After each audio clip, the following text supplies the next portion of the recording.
Welcome to Within the Frame, where we bring the most pressing issues across the globe into focus. I'm Kim Mok-yeon. Brazilian President Luiz Inácio Lula da Silva is in Seoul for a state visit, his first in 21 years, at a time of deepening global fragmentation and intensifying U.S China strategic rivalry. In a major outcome of the summit, the two countries have agreed to elevate ties to a strategic partnership, signaling a clear intent to move beyond symbolic cooperation. The agenda spans trade, investment, clean energy, strategic materials, defense, and advanced technology, all directly tied to economic security and future growth. And with roughly 230 Brazilian business leaders accompanying President Lula, expectations are firmly focused on tangible outcomes. So from Brazil's role as a gateway to the broader Mercosur market to expanding supply chain coordination in high-tech industries, this latest visit could mark a structural turning point in Korea-Brazil relations. To break down on the latest developments, we are joined tonight by Im Ki-mo, a former Korean ambassador to Brazil. A big welcome, Ambassador. It's a pleasure for me. Thank you for having me. Ambassador, first, let me start with the broader picture. As we've mentioned in our lead, Brazilian President Lula is currently in Seoul. How would you assess the diplomatic symbolism and significance of the latest visit?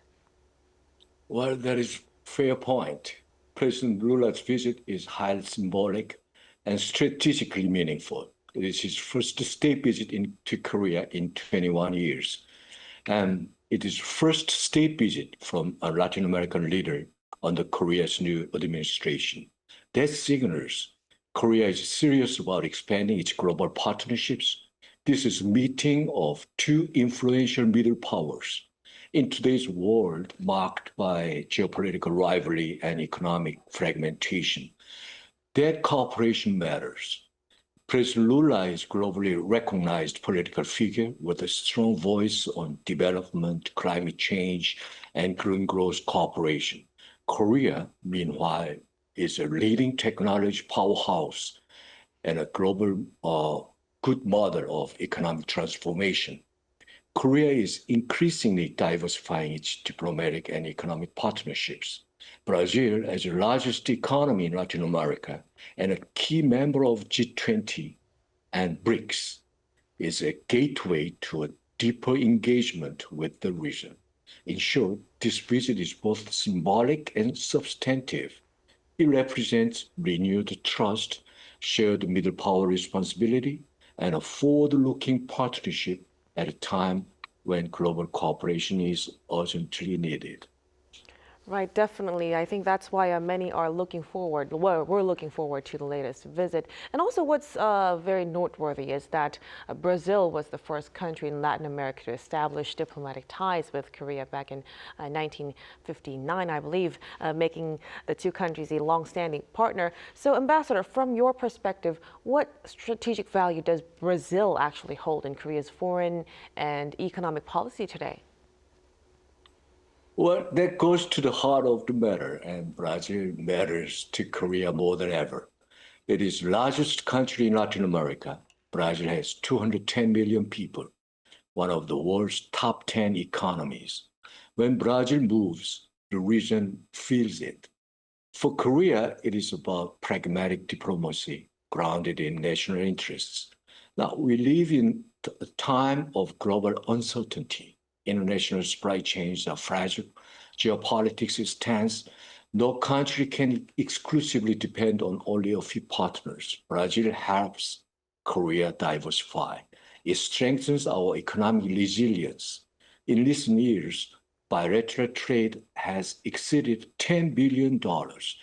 That is not symbolic. This is substantial and strategic. The partnership is also mutually beneficial. Brazil provides food, energy, and key minerals. Korea provides advanced technology, batteries, car, and smart infrastructure. Korea's practical cooperation, it is practical cooperation that serves national needs. And we share values. Both countries rose from hardship, both chose democracy, both believe growth should be inclusive and sustainable. So Brazil is not simply a partner, it is a strategic bridge supporting Korea's national interest, expanding our diplomatic space, and anchoring a more balanced and future-oriented foreign policy. Wow, that was a very important message that you said. Brazil, it functions not just as a partner, but as Korea's key strategic base in Latin America.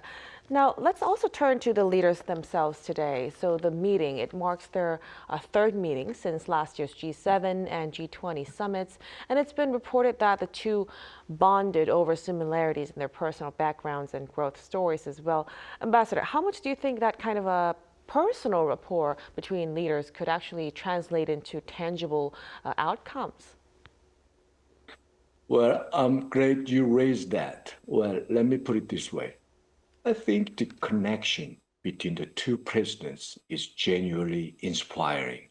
Both leaders rose from very modest beginnings and overcame serious hardship in their early lives. That kind of journey shapes character. It builds resilience, empathy, and a belief in opportunity. When two presidents share that experience, it creates a natural bond that goes beyond formal protocol. What is admirable here is that both have consistently expressed strong commitment to democracy. They understand from personal experience the value of institutions, social inclusion, and giving ordinary citizens a voice. That shared democratic conviction builds a foundation of trust that is both emotional and strategic. In international politics, trust at the top can make a real difference. It encourages more candid conversations, smooth coordination between governments, and greater confidence when tackling complex issues. So I would say this report is not just symbolic, it reflects leadership shaped by resilience and democratic values. And that kind of leadership can translate into steady, meaningful diplomatic progress. Wow, so that kind of a personal trust could actually play as a booster role in this context. Now let's move on to the outcomes of today's summit, Ambassador. Cooperation was discussed across trade, investment, and many other sectors. For you, what stands out as the most significant achievement? Well, details are still emerging, so it may be better to watch how it unfolds. But at this stage, some outcomes already stands out, as you mentioned. The two leaders agreed to elevate the relationship to a strategic partnership that is not just diplomatic language. It means regular high-level dialogue, policy coordination, and a long-term commitment. It signals trust, and in international relations, trust is strategic capital. Another important point is substance. This is not symbolic diplomacy. During the visit, 10 memorandums of understanding were signed across agriculture, trade, investment, defense industry, aerospace, medical health collaboration, science, technology, and other future-oriented sectors, as you said. It shows that cooperation is expanding horizontally, not just deepening in one narrow field. Now, the action plan for 2026 to 2029 gives this momentum structure. Think of it as a four-year quadrennial roadmap.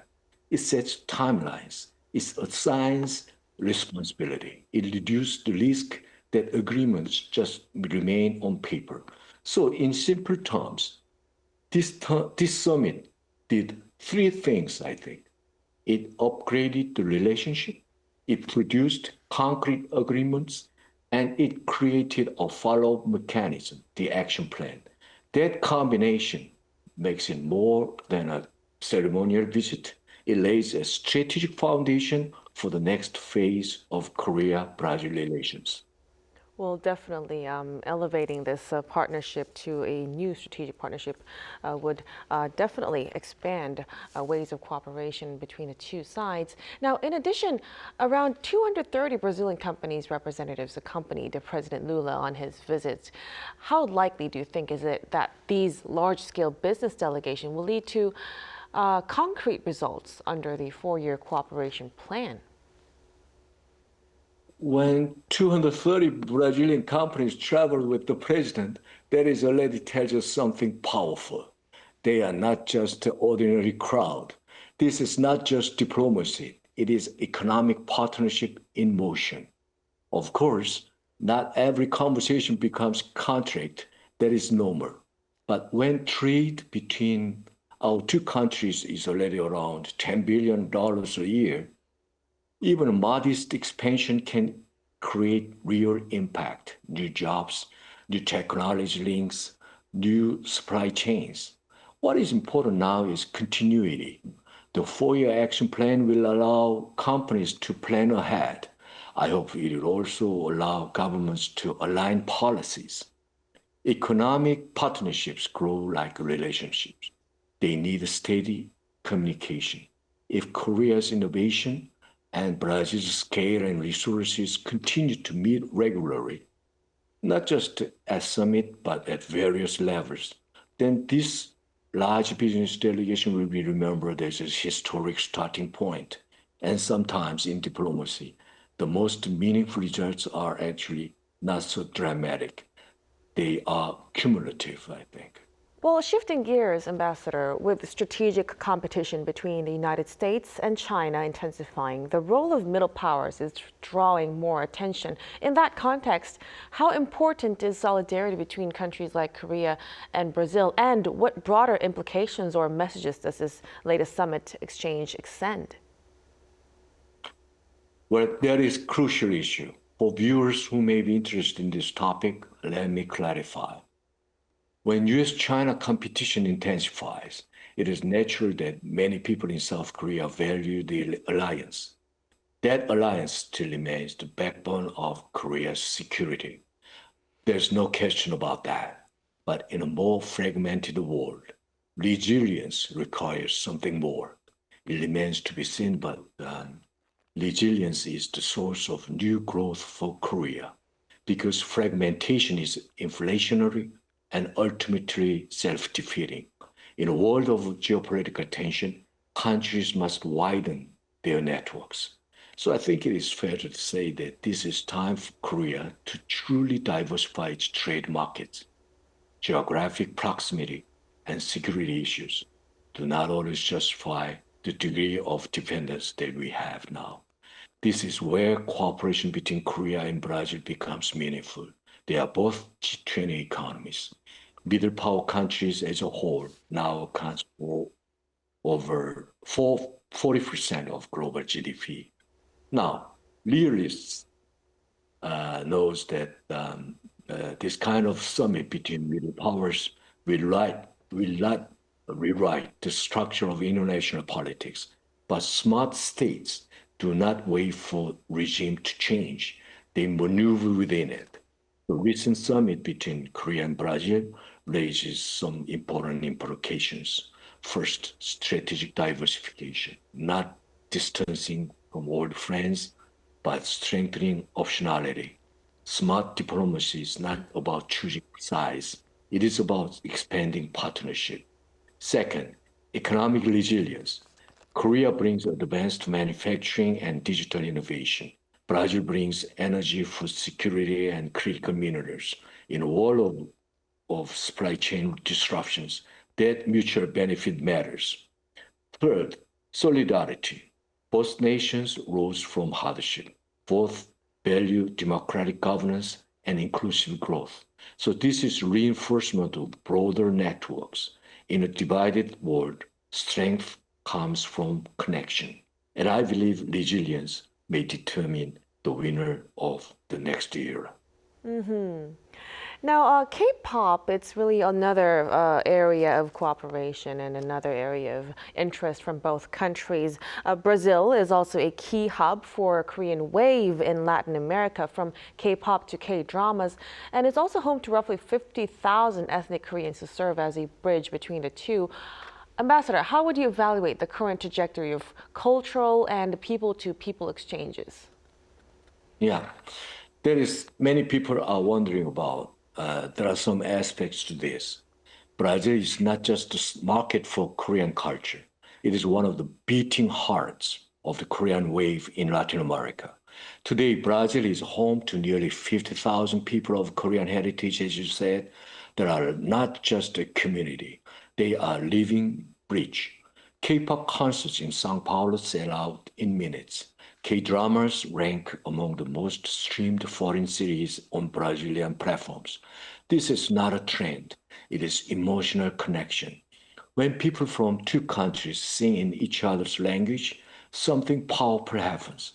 Distance disappears, curiosity grows, trust begins. During my tenure, there was a strong effort to engage the public directly, not only officials, but students, artists, and ordinary citizens. That kind of people-to-people diplomacy worked. It turns formal relations into real friendship. When Brazilian consumers feel close to Korea, they are more open to Korean technology, Korean brands, and Korean tourism. Studies shows that countries with a strong cultural affinity often see stronger trade flows. Soft power becomes smart power. In the long run, these human connections make diplomacy more resilient. Governments may change, markets may fluctuate, but affection between people endures. And in international relations, affection is not a small thing. It is important capital. Definitely. Cultural and diaspora ties can quietly strengthen long-term trust and cooperation between two countries. Now, finally, before we conclude our discussion tonight, drawing on your personal experience as Korea's ambassador to Brazil from 2021 to 2024, how would you assess Brazil's potential, and also what kind of challenges must be addressed to further advance bilateral ties? When we speak about Brazil, we often begin with the football and carnival. And of course, those are beautiful symbols of Brazilian culture. But if I may say, that is where the Korean public conversation usually stops. Brazil is far more than samba and soccer. It is a continental scale economy, a G20 actor, and a country that shapes debates on food security, energy transition, and climate governance. Yet in Korea, awareness of Brazil's strategic importance remains limited, I think. One area where this gap becomes visible is trade area. The Korea-Mercosur Free Trade Agreement, in my view, offers substantial long-term benefits for Korea. It can diversify our supply chains, secure stable access to key agricultural and mineral resources, and open a vast consumer market. Recently, the EU also signed an official trade agreement with Mercosur. However, Korean domestic sensitivities, particularly around protecting Korean beef, had overshadowed a broader strategic assessment. At the same time, we import vast volumes of other foreign beef without applying this pragmatic perspective. A more balanced and forward-looking discussion would serve our national interest better, I think. Another concern is our tendency to sign memorandums of understanding with enthusiasm, but need to invest more sufficient energy in follow-up implementation. Diplomacy is not measured by the number of MOU ceremonies. It is measured by sustained execution, institutional continuity, and measurable outcomes. In this respect, we can certainly do more. From my experience in Brazil, I came to believe that Korea needs to show greater strategic curiosity about Brazil. Brazil's potential is enormous and real, but the potential requires our attention. And I look forward to seeing how this significant partnership succeed. Right. Hearing that, it seems as though there are a lot of room and opportunities for expansion of cooperation between the two countries moving forward, and we will definitely be looking forward to that. Thank you so much for your insights and for your time tonight, Ambassador Lim. We really appreciate it. It's been nice talking with you. Thank you very much. Thank you. And that'll be all from us on Within the Frame tonight. Be sure to tune in again next time as we continue to explore the stories that matter. Till then, stay informed and engaged.